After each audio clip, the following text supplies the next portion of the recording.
Subscribe कीजिए the perfect classes channel को और बेल आइकन को दबाइए लेटेस्ट वीडियो सबसे पहले देखने के लिए।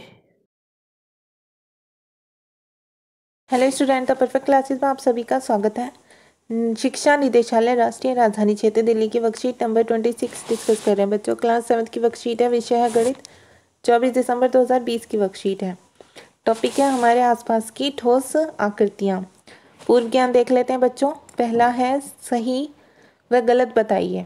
ठीक है, ट्रू और फॉल्स में आपको आंसर देना है। सही के लिए ट्रू, ठीक है, ट्रू का आंसर आप टी से दे सकते हैं, फॉल्स के लिए एफ, फॉल्स का आंसर आप एफ लिख सकते हैं ओनली। ठीक है, पहला है एक वृत्त, त्रिभुज, वर्ग तथा आयत समतल आकृति के उदाहरण है, तो आप लिखेंगे ट्रू। सेकंड है बेलन एक द्विविमीय आकृति है तथा त्रिभुज एक त्रिविमीय आकृति है, तो इसका आंसर भी लिखेंगे आप, इसका आंसर फॉल्स लिखेंगे। ठीक है, तीसरा है किसी ठोस के तिर्यक चित्र के माप समानुपात में रखे जाते हैं, इसका आंसर भी फॉल्स। चौथा है एक ठोस आकृति जिसका कोई शीर्ष नहीं है। यहाँ पर चीज लिखा हुआ बच्चों, आप लिखें, यहाँ पर है शीर्ष, कोई शीर्ष नहीं है, गोला होती है, तो आप लिखेंगे ट्रू। पांचवा है एक घन के दो सटे हुए फलकों के बीच का उभयनिष्ठ भाग किनारा कहलाता है, तो इसका आंसर लिखेंगे आप ट्रू। तो देखिए आपको फर्स्ट में ट्रू लिखना है, सेकेंड में फॉल्स, थर्ड में ट्रू, फोर्थ में फॉल्स और फिफ्थ में भी क्या लिखना है बच्चों, आपको ट्रू में आंसर देना है। ठीक है, अब आगे देखते हैं। देखिए, गत्ते के किसी टुकड़े द्वारा अपने भाई या बहन के लिए उसके जन्मदिन की टोपी बनाइए। टोपी बना लीजिए आप। ठीक है, टोपी कुछ इस टाइप की होती है, शंकु के आकार की सी। ठीक है, साथ ही उसके लिए 3 समान घनाकार उपहार बॉक्स भी बनाइए। देखिए घनाकार बॉक्स किस टाइप का होता है बच्चों, इस टाइप का होता है घनाकार बॉक्स। ठीक है, इस टाइप का होता है। अब ये क्या कह रहे हैं, अब इन तीनों मतलब 3 घनाकार बॉक्स बनाना है आपको और तीनों डिब्बों को आप एक दूसरे के पास रख दीजिए और अपने प्रश्नों के उत्तर दीजिए। तो बच्चे देखिए पहला प्रश्न है जन्मदिन की टोपी के आकार का नाम लिखिए। तो जन्मदिन की टोपी के आकार का नाम लिख देंगे हम यहाँ पर शंकु, शंकु आकार की होती है ना जन्मदिन की टोपी। आगे पूछा है तथा इसके फलक, शीर्षक तथा किनारों की संख्या भी बताइए। तो देखिए हम बता देंगे, फलक है इसमें एक, शीर्ष 0, किनारे 0। अब आगे देखिए क्वेश्चन नंबर 2 है जिन घनाकार डिब्बों को आपने ज़मीन पर रखा है उन्हें ध्यान से देखिए और प्रत्येक डिब्बे के कितने फलक आप देख पा रहे हैं। तो हम कितने फलक देख पा रहे हैं, 3। ठीक है, इसे आप यहाँ भी लिख सकते हैं।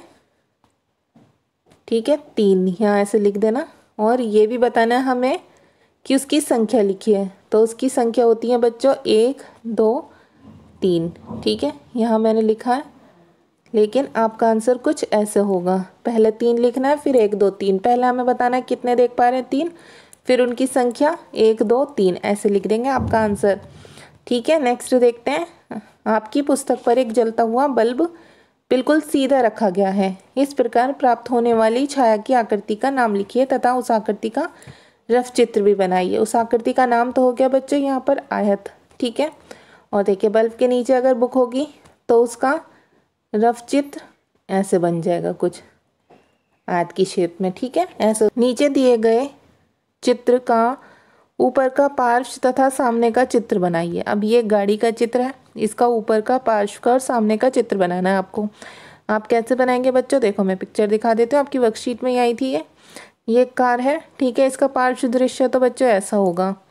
ठीक है, इसका ऊपर का दृश्य ऐसा दिखाई पड़ेगा और इसका सामने का दृश्य कैसा होगा, सामने का दृश्य ऐसा दिखाई पड़ेगा। ठीक है, तो ऐसे ही आप चित्र बना देना।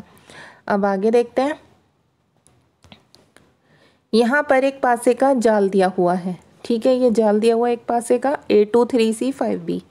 इसे देखकर इन प्रश्नों के उत्तर दीजिए। तो पहले में आंसर बताना है पासे के बी फलक पर क्या अंक आएगा। तो देखिए बच्चों, पासे के बी फलक पर आएगा 4। ठीक है, कैसे आएगा, ये इसके विपरीत है, इन दोनों का टोटल 2 पासों का 7 होता है, तो 3 में 4 जोड़ेंगे तभी तो 7 आएगा। तो बी का क्या होगा, इसके अपोजिट जो फलक होगा उसका 4 होगा, तो हमने यहाँ 4 लिख दिया। अब हमसे पूछा है पासे के A, B तथा C फलकों पर आने वाले अंकों का योग ज्ञात कर लिए। तो देखिए A का होगा 1, और C का होगा 6, क्योंकि ये दोनों इसके अपोजिट हैं। तो 6 और 1 7 हो गया। अब 2 और 5 तो है ही एक दूसरे के विपरीत, ठीक है। तो ये 2 और 5 7 हो गया। अब ये 3 है और B हो गया 4, तो ये भी 7 हो गए, ठीक है। अब देखिए A, B और C, तो A का कितना है हम यहाँ लिख के देख लेते हैं। A का है 1 प्लस B का कितना है 4 और प्लस C का कितना है 6। तो अगर आप इन दोनों तीनों को टोटल करेंगे तो आ गया ना आंसर 11, ठीक है। ऐसा आप कर लेंगे इसे। अब आगे देखिए, पासे के विपरीत फलकों पर आने वाले अंकों का योग लिखिए। तो मैंने आपको बताया अभी, जो विपरीत होते हैं फलक उनका योग होता है बच्चों 7।